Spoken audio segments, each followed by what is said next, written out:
please introduce yourself? Yeah, hi. My name is Mariya Ali, and I started working straight out of school in 1992 when the Maldives signed the UN Convention on the Rights of the Child. And there was a national council for children's rights set up to implement and monitor the UN CRC.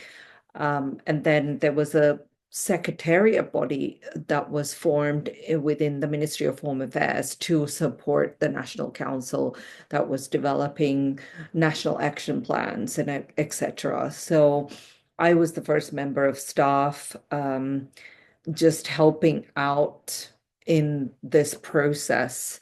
And then at one point, the government decided, okay, we really need to look at cases, we need counseling. And so then we got a UNICEF consultant to come and train us in counseling. So we then started immediately getting cases, and that was when we found out that there was a lot of sexual abuse in the Maldives, and most of the cases that were referred were not behavioral issues, but behavioral issues relating, outcome of sexual abuse.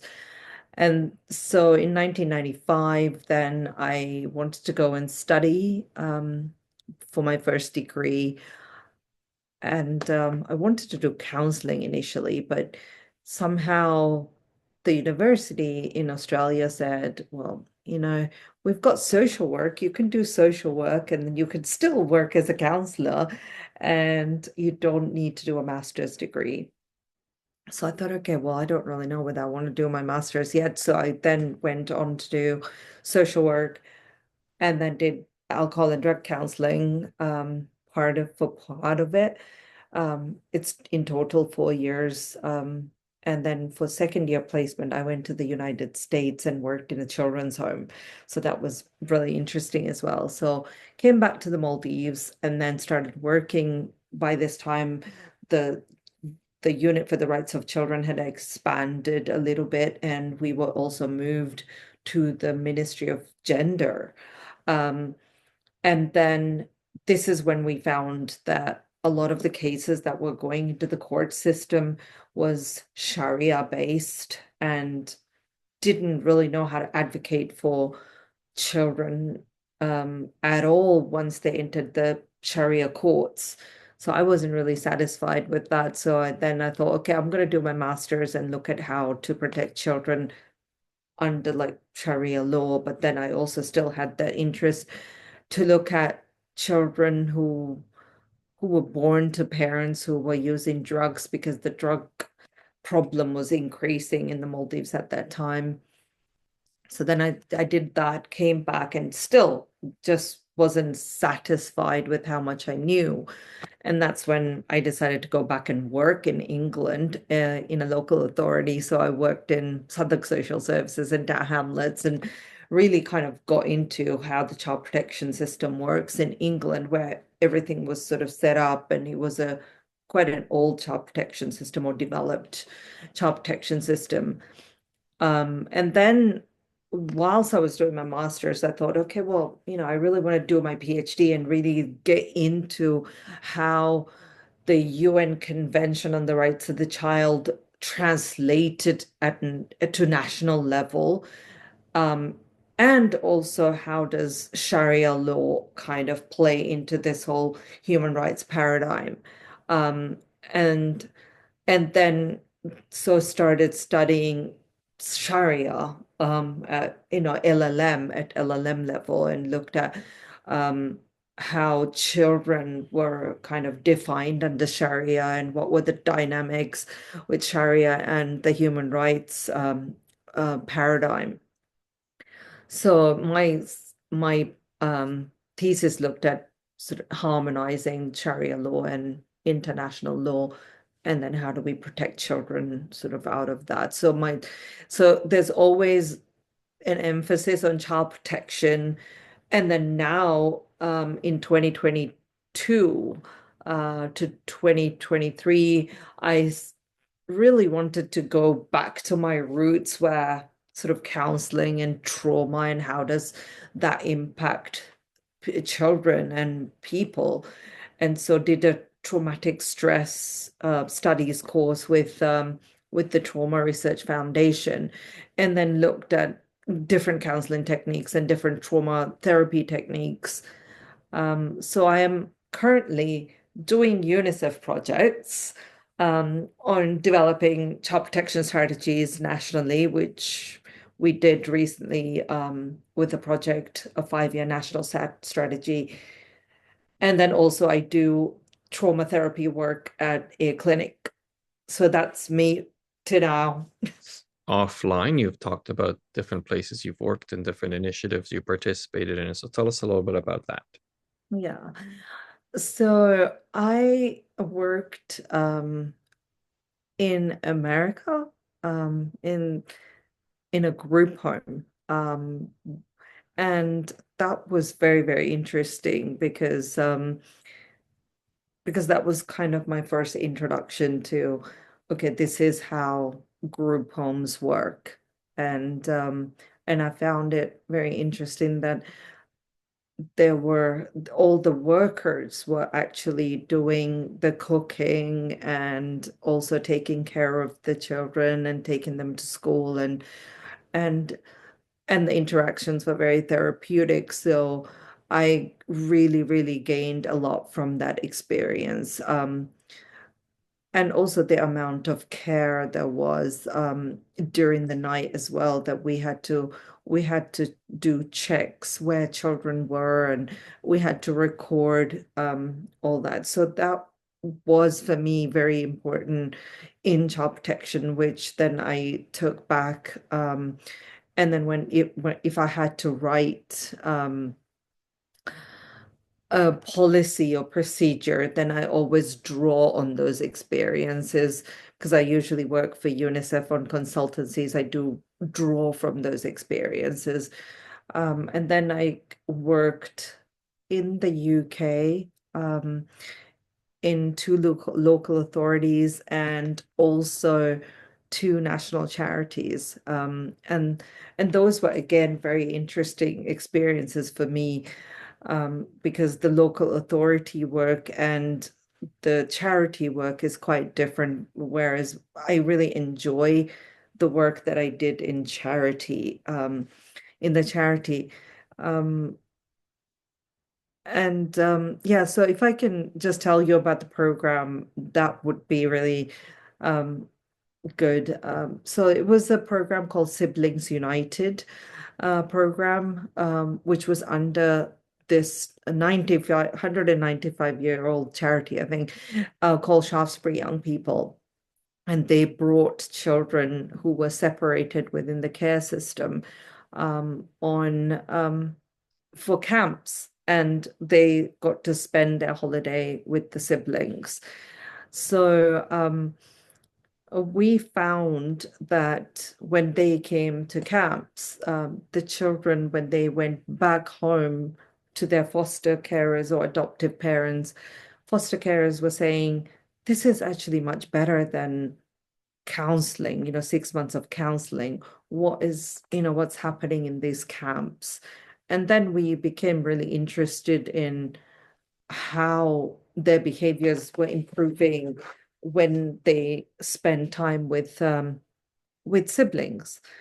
And that was the time then we started a lot of advocacy work around um, getting getting the um, the Children and Social Work Bill amended to include sibling contact or to mandate sibling contact, um, and which was very interesting work. We did take siblings who had attended the camps to the parliament so that they could share their experiences as well. And also, I was the chief of child protection in the charity, and that was the time that the UK law had changed, that they removed the statute of limitation, and historical cases were also then to be included. So I was part of preparation for any sort of historical cases to be lodged. because it was such an old charity. So that part was very interesting. But then the charity closed down while still I was there, and then um, worked with the Lumos Foundation, which looked at care reform around the world, and their work was sort of, there was some in Africa as well as Jordan and Ukraine, Moldova, Haiti as well, but the program in Haiti was closed. So I was hired to look at developing child protection strategy for 2 to 5 year strategy for Ukraine and Moldova. And that was very interesting to look at child protection whilst, the Russian conflict was going on, and still helping the social workers look at case management during the conflict. So that's something that I thought these bits were really interesting for me. Okay, so lots of experience from different parts of the world, and you talk a lot about. I'm getting a sense that you enjoy stepping into policy, Yeah. and that sounds like that's your passion. So, what is it that you think would be interesting or fascinating for all of us to know about? So, you've mentioned lots of places you've worked at, and specific to child protection, and maybe in how it's done, or policies, or what do you think would be fascinating for the audience to know about, um, that they maybe don't know, or maybe they're not aware of? I think the cultural element is really important, and the way things are done in a specific country, because I mean, having worked in, say, the UK, where a lot of policies are established and there's a certain way of working, it might not work in another country, um, because of their geographical setup, because of their traditions, customs, or religion, even.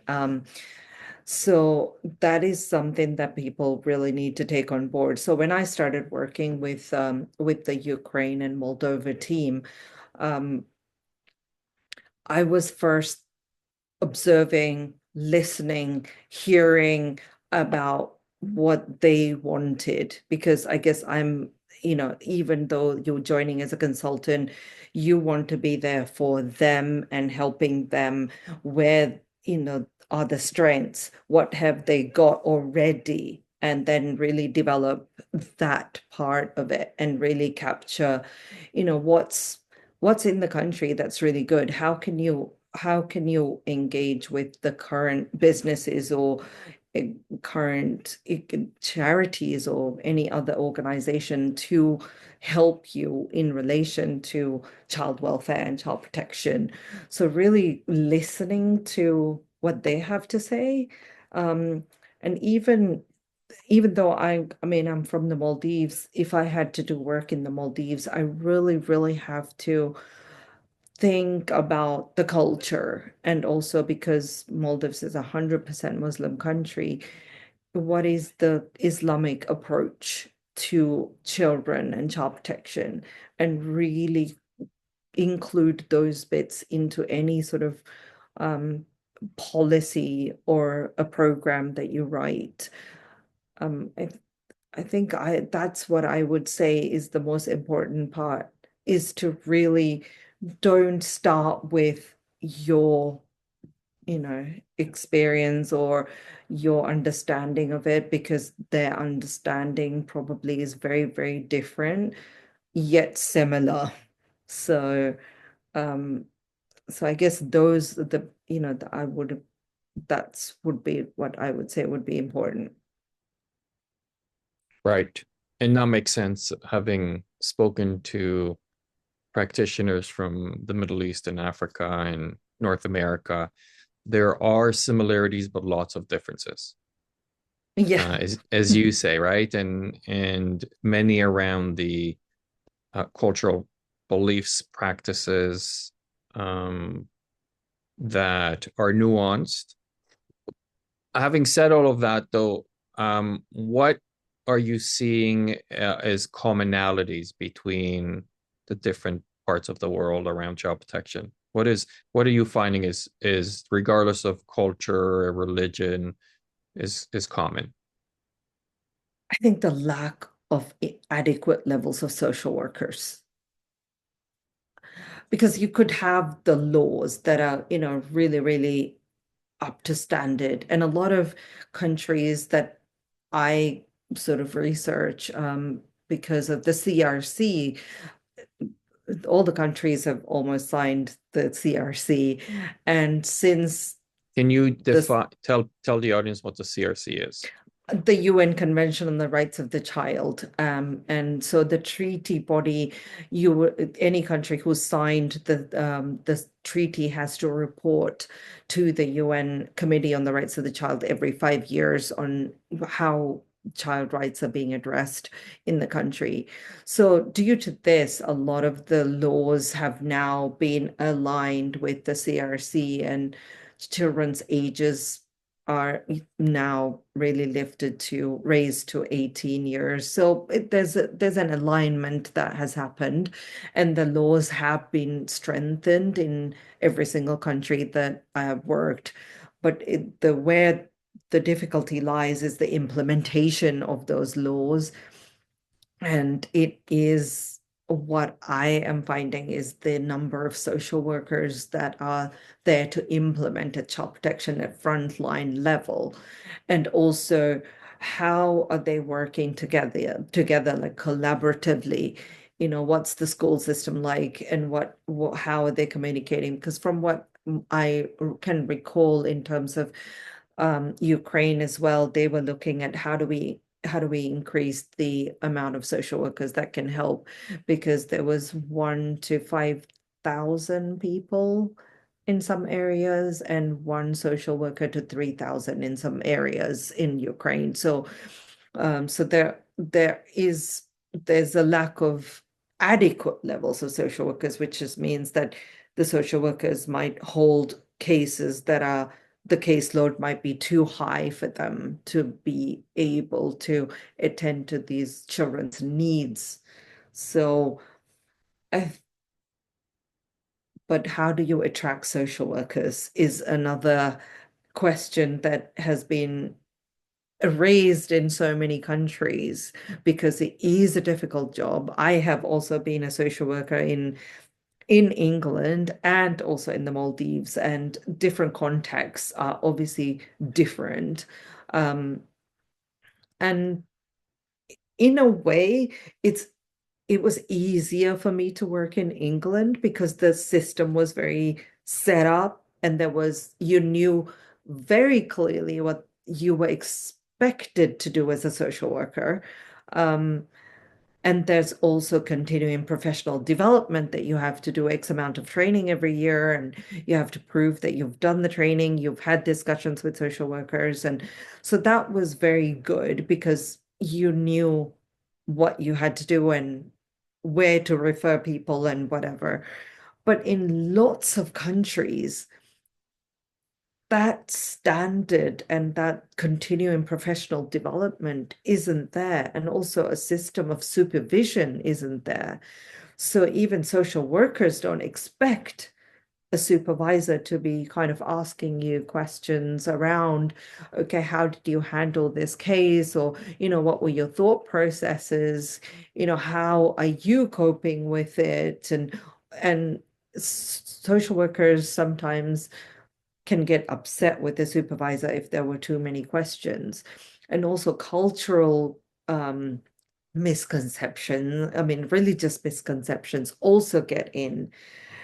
And then through supervision of social workers, what I have also noticed is sometimes the social worker is not taking a decision for the best interest of the child sometimes, but it is because they are too scared of reprisal attacks, and and also maybe their own sort of internal working models, if we were to say attachment patterns, those are also playing a part in the child protection sort of process. So that was very interesting for me to see. So there's a question that I want to ask you, and you answer it in the whatever way you think.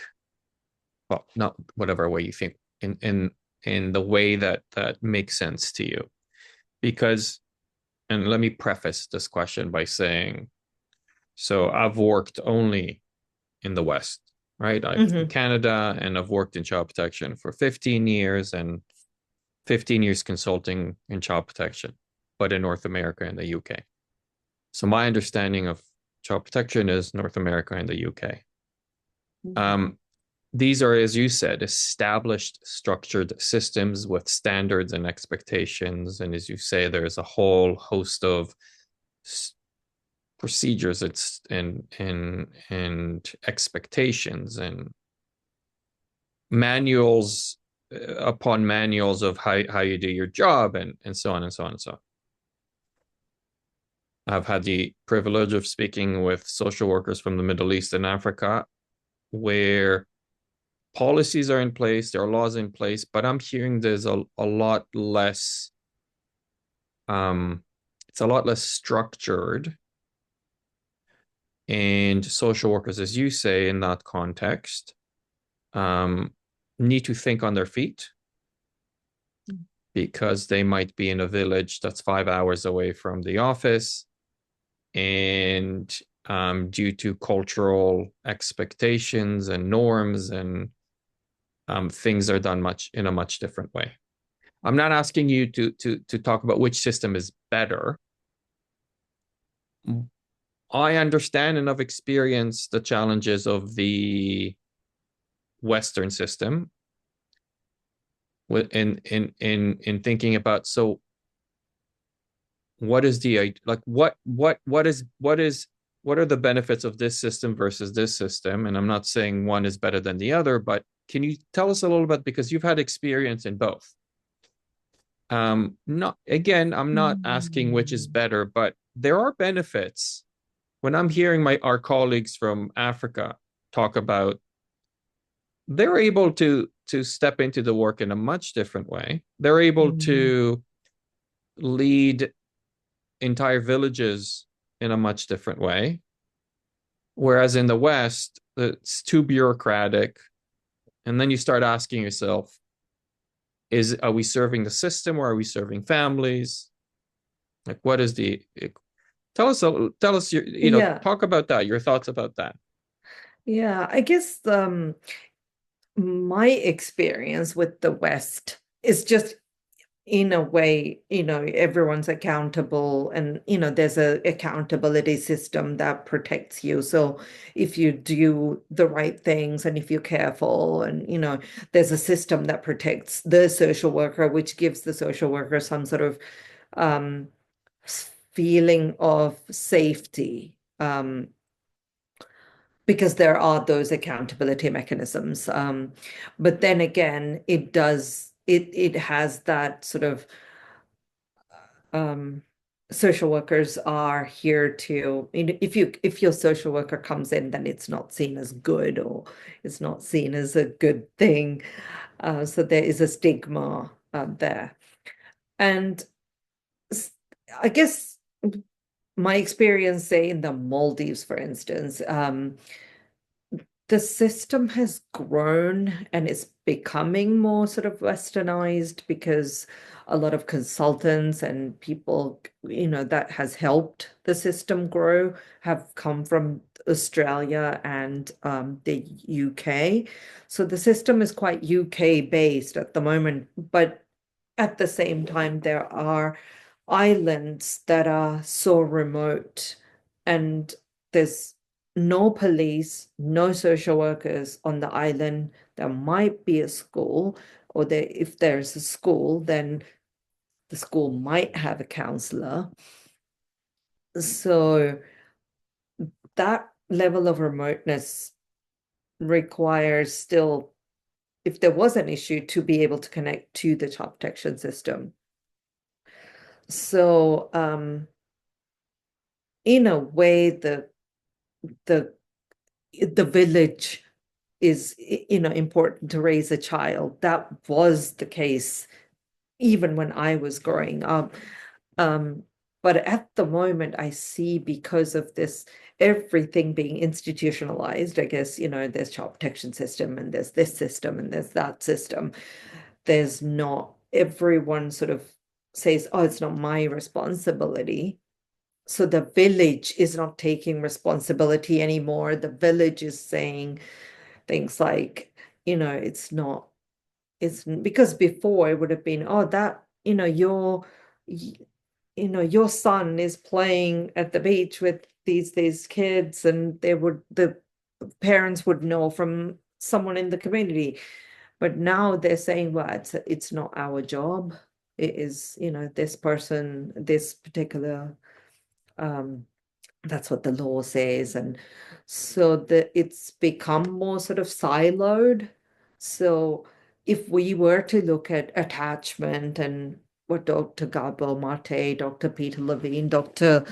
Basil van der Kolk, all these, trauma therapists and trauma experts are saying, is that we need that sort of village to hold this child and really get this child to grow up to their full potential in a healthy way.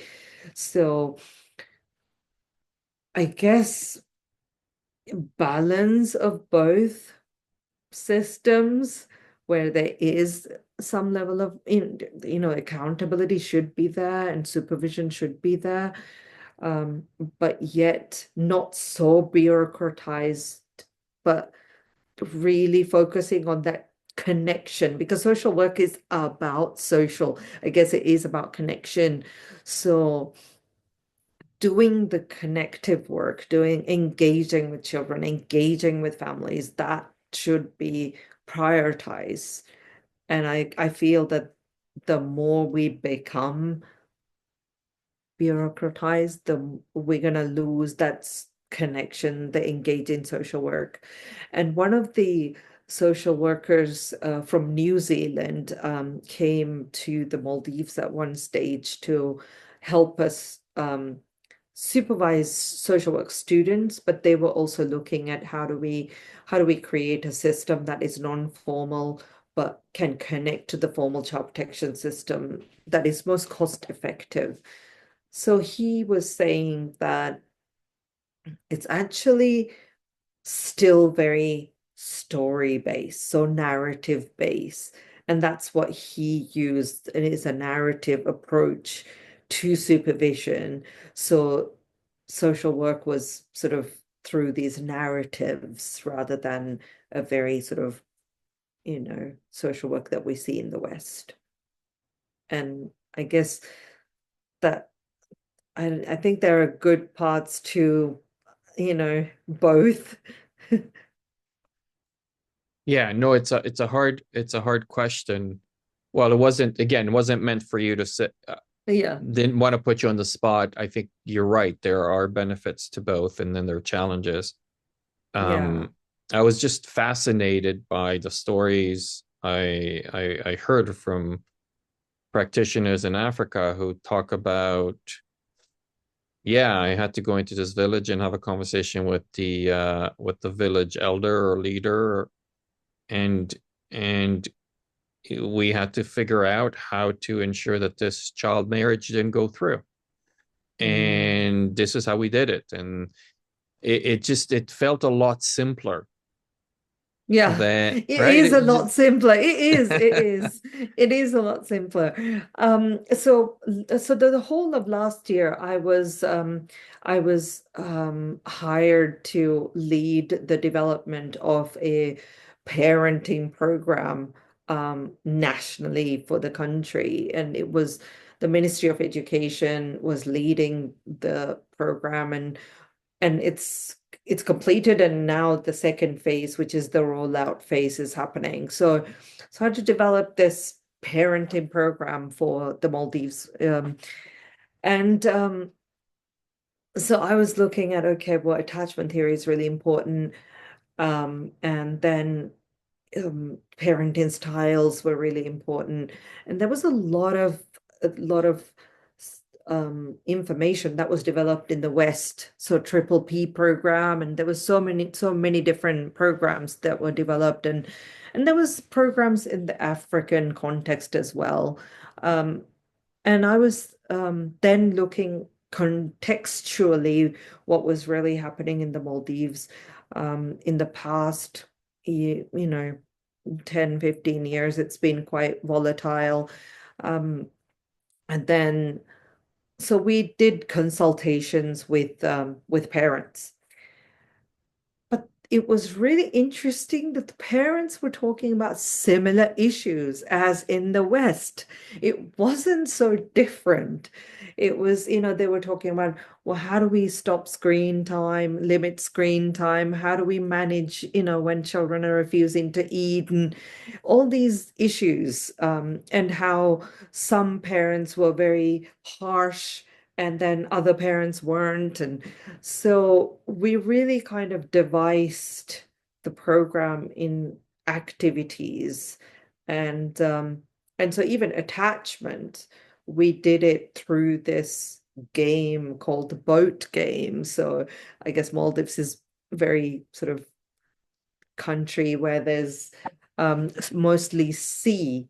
So then everything was centered around coconut trees, coconuts, and all tropical fruits. And so even explaining parenting styles, we would give the group. So there was 25 parents in a group, and we would give coconuts to one group, pomegranates, and mandarin oranges and maybe jelly or really squished banana or something, and then ask them to describe what they were.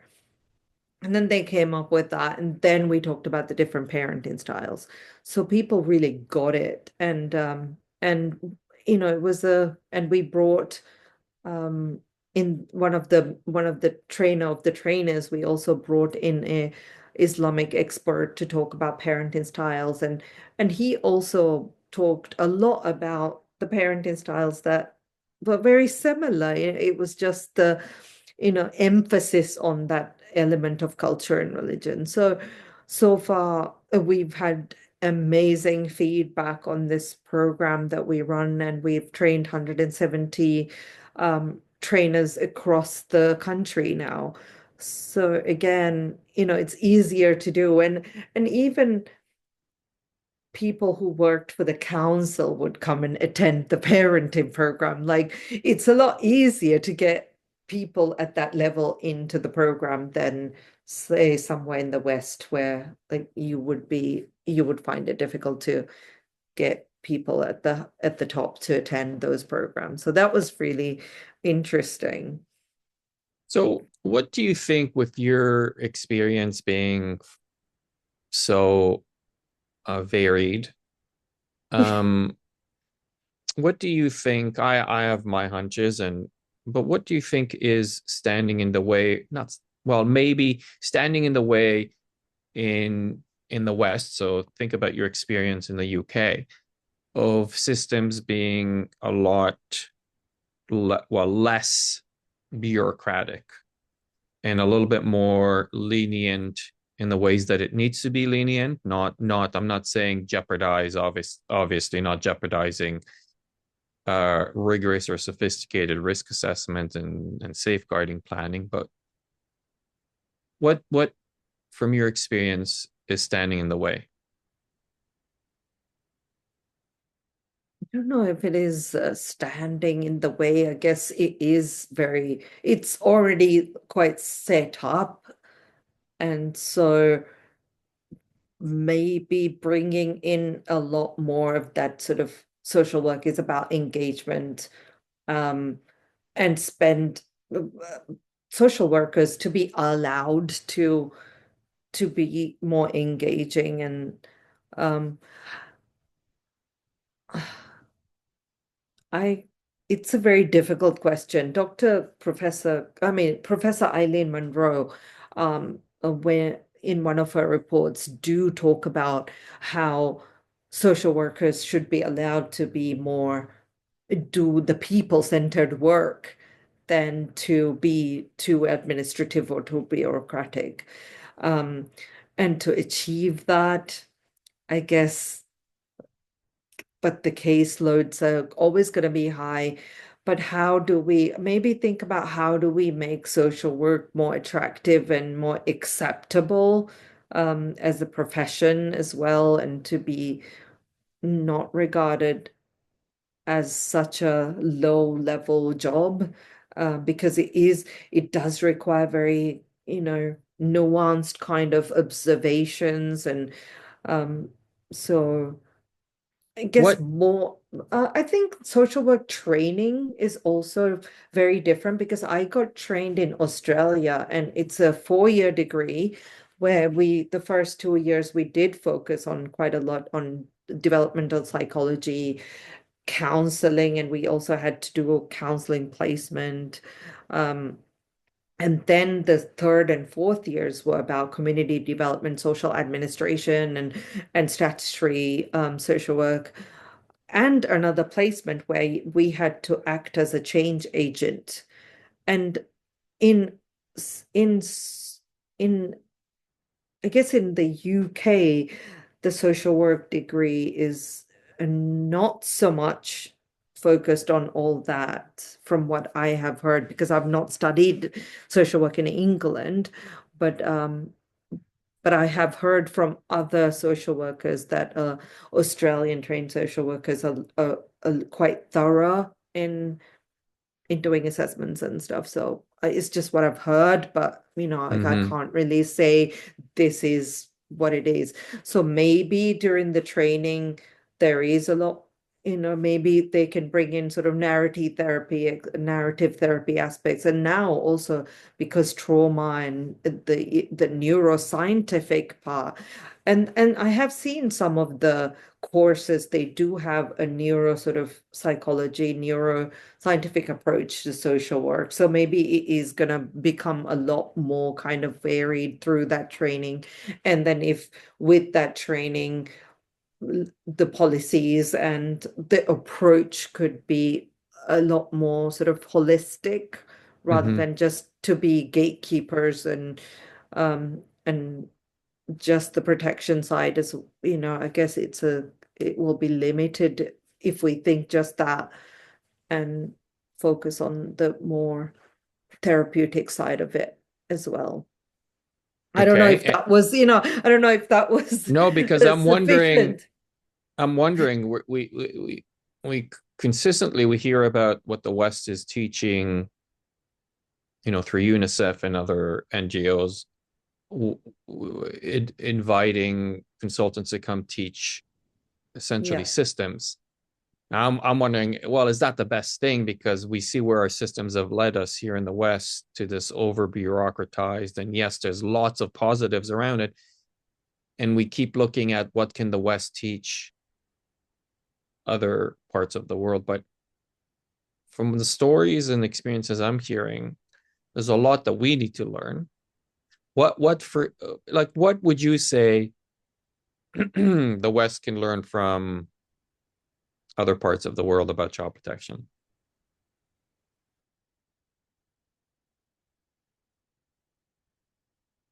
It's mm, really building on that family, the family setup, the collect, because I mean, a lot of countries are still very collectivist, and the family plays a huge role.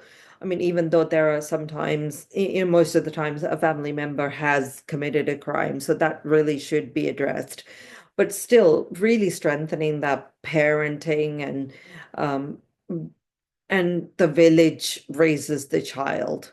I think that because attachment village is, I think, what Dr. Gabor Mate talks about is like having this attachment village and developing that would create less child protection issues and not so disengaged. And especially with the social media now, becoming a part of youngsters' life. Every child is connected internationally now.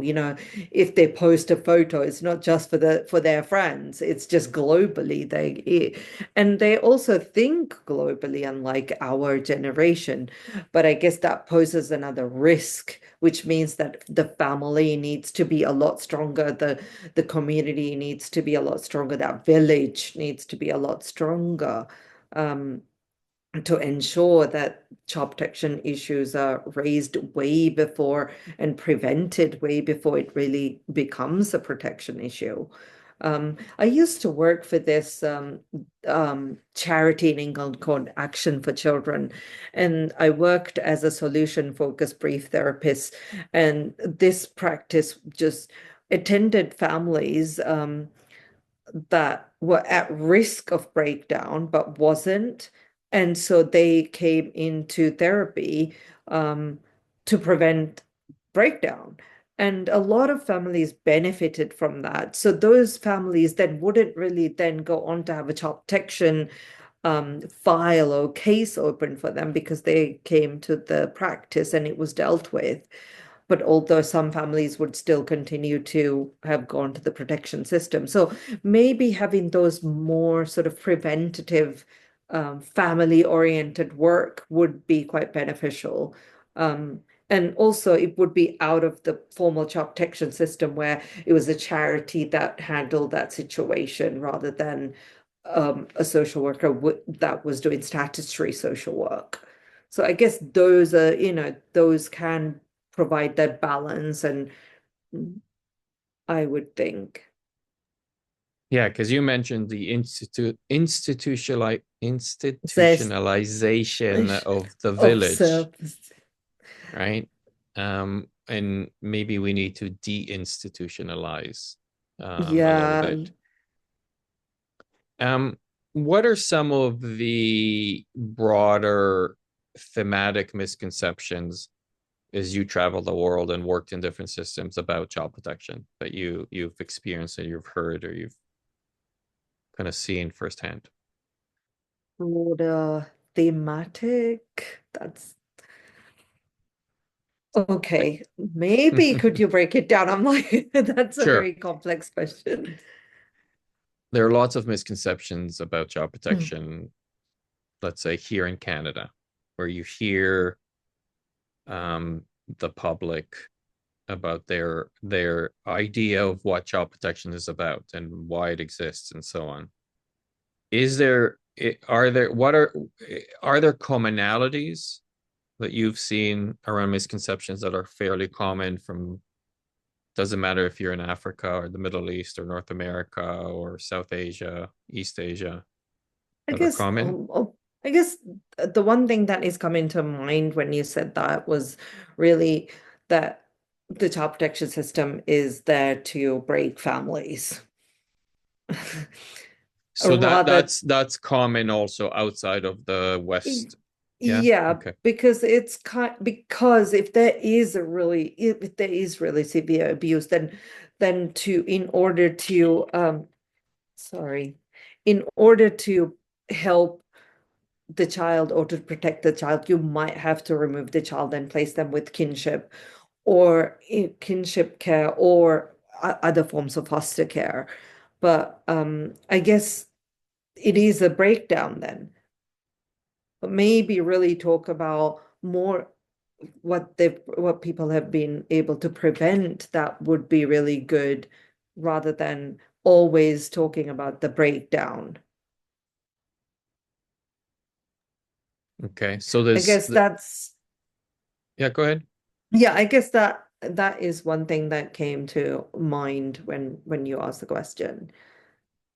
Which makes to me it makes sense outside of the West where if you have grown up and still exist within a village type context that you'd see it Mm. as an outside entity that's breaking down the system, whereas in the West we're a lot more used to it because it's institutionalized. Yeah, and the other aspect is actually um it's really expensive, I guess, the system to run. Whereas, in other Mm, countries, it's not as expensive. And you also have those informal groups that could be set up, and, the charities or NGOs sometimes will help out as well. So it's there are more cost effective ways of running systems.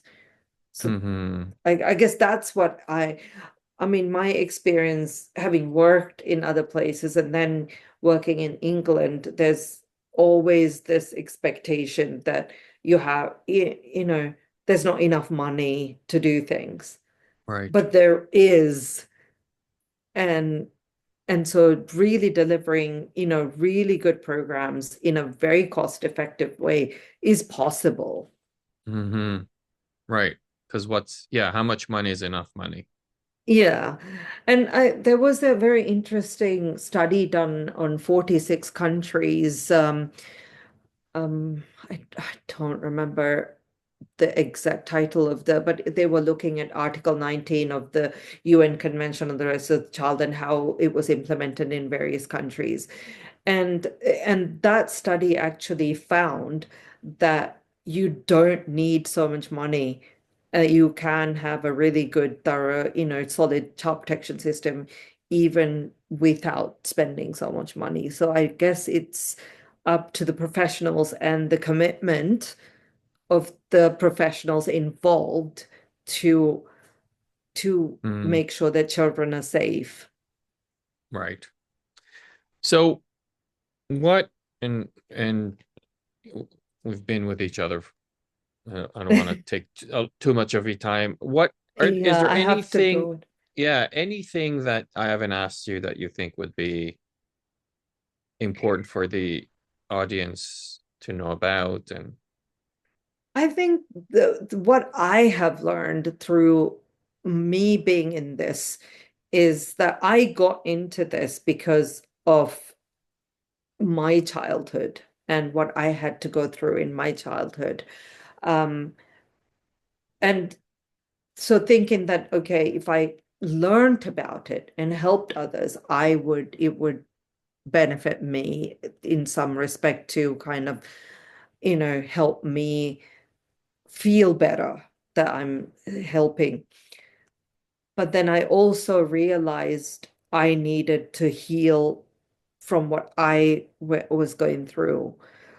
Because eventually, if you look at any child protection professional, they are the tool of change.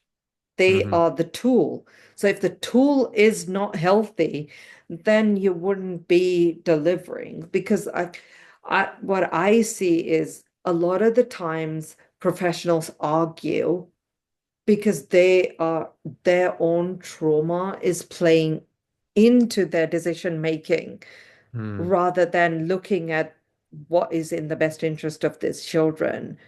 So hmm that I think it would be my biggest advice, or like anything, any messages that I would give is to say you need to focus on your healing and make sure that you continuously meet with your supervisor or a therapist to make sure that you are healthy, and so that you are the best tool that can help the children.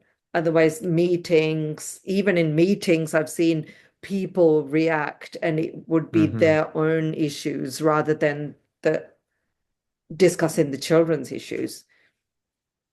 Yeah, thank you. Okay. Fascinating conversation. Thank you so much for your time. I appreciate it. Thank you. It was Thank wonderful you. meeting you. Thank you. Yeah.